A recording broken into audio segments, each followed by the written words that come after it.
Siemaneczko.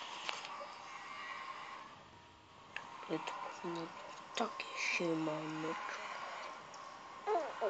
Pum, pum, pum, pum. A więc tak, jak widzicie, dzisiaj reprezentuję swoje konto. Raci na mnie jasne światło. Jestem przecież królem światła. Co nie? No. Więc bójcie się mnie. Widzicie.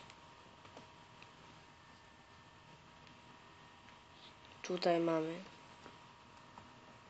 skrzynki, piecyki, to. Tutaj mamy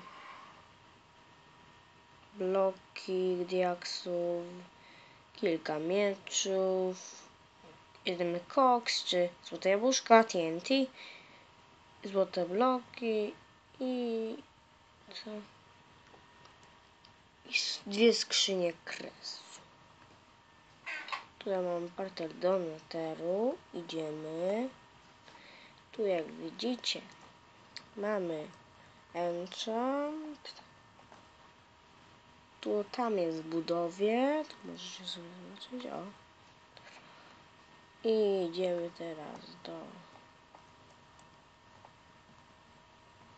świata.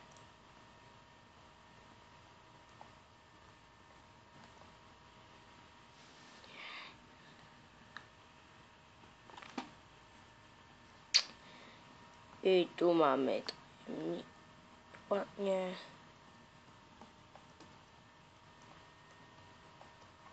Ja się boję. No, mamy tajemniczy pokój. Gdzie? Tu są takie rzeczy. Takie.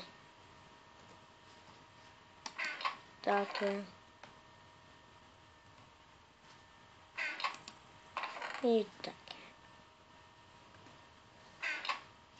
I więc tak. Tutaj zakończymy nasz filmik. Wejdźmy sobie. Więc tak. Komentujcie, subskrybujcie i mówcie, czy mam robić kolejny odcinek z kwadratowej masakry na moim kanale. Na razie. Cześć!